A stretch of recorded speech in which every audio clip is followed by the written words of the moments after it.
मेरे साथ डॉक्टर जाकिर हुसैन भी यहाँ पर जुड़े हुए हैं।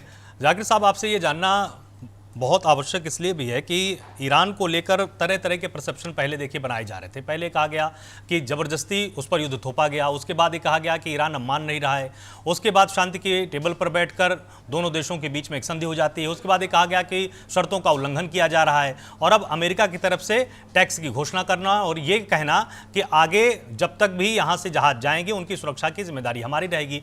आपको क्या लगता है कि इस पूरी घटना का भविष्य क्या है? क्या वास्तव में इसी तरह से ये छिटपुट घटनाएं होती रहेंगी और ऊर्जा बाजार या ऊर्जा का व्यापार लगातार इसी तरह से ही झुलसता रहेगा? जी हाँ, आपकी ये बात सही है कि ये छुटपुट जो अभी जो हो रहा है वो छुटपुट घटनाएं होती रहेंगी और ऊर्जा बाजार को अनस्टेबल करके रखना है ताकि अमेरिका को भी फायदा होता रहे और कंट्री जो है रशा है अदर है वो भी ना होने पाए। वेनेजुएला का पूरी तरीके से ऑयल जो है रिफाइन करने की कैपेसिटीज डेवलप कर दी जाए जैसे इंडिया और सारी कंट्रीज में है। और 20% का जो टैक्स लगाने की बात की है, मैं बरई साहब की साफ गोई से बहुत ज्यादा इंप्रेस हुआ हूं कि उन्होंने साफ साफ बातें सामने की हैं। और ईरान का जहां तक बात है कि अगर आर्टिकल 5 हम देखते हैं उसी को लेकर कंफ्यूजन है, क्योंकि आर्टिकल 5 कहता है कि मैनेजमेंट ऑफ हुर्मुज जो है वो ईरान के हाथ में रहेगा, जबकि अमेरिका डिफाइन करता है कि ईरान जो है कोई बाधा नहीं डालेगा। अब अमेरिका ने एक नया रूट जो है नॉन ट्रेडिशनल रूट जो है ओमान से निकाल कर ले जा रहा है, तो इसका मतलब है कि ईरान ने सोचा कि अब जो है हुर्मुज से मेरा कंट्रोल खत्म हो सकता है, इसलिए वो पेशगी उसने किया। ये ईरान की अपनी सिक्योरिटी को लेकर है, ईरान का अपना एक परसेप्शन है उस वाटर वेज को लेकर। वो कहता है कि जब गल्फ ऑफ ओमान हो सकता है तो ईरान का भी कंट्रोल क्यों नहीं उसके वाटर वेज पे होगा।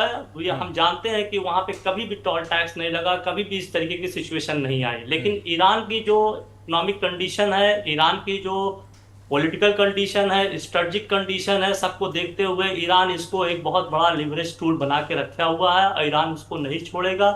और अमेरिका का ये कहना कि 20% टोल टैक्स लेके हम सिक्योरिटी देंगे, ये बिल्कुल नहीं हो सकता, क्योंकि सब कुछ डिपेंड करता है इंश्योरेंस कंपनीज पर, और जो भी शिप जाते हैं, टैंकर जाते हैं, उसको कौन इंश्योर करेगा। तो कोई भी जो है बिलियंस ऑफ डॉलर का मसला है वहां पर, कोई भी इस तरीके से अनसर्टेन वाटर में जो है कोई नहीं जाएगा। और हम जैसा देख रहे हैं कि दर्जनों जहाज इधर उधर फंसे हुए हैं, कोई नहीं जा रहा। रही बात भारत की, तो भारत पे तो दोनों ने अटैक किया। अमेरिका ने हमारे चाबहार पे जितना हमने मिलियंस ऑफ डॉलर वहां इन्वेस्ट किया, देखिए आपकी जो है चाबहार को मार के खत्म किया, बर्बाद किया है। तो हम देख रहे हैं टावर किस तरीके से डिस्ट्रॉय किया है। तो बहुत सी ऐसी शक्तियां हैं, अब तक 13 से ज्यादा नाविक हमारे मारे जा चुके हैं, 3 जो है लापता हो गए हैं। उस पर हमने कोई ऐसी कार्रवाई नहीं की है। या तो हमको अल्टरनेटिव रूट सीख करना चाहिए कुछ इस तरीके से।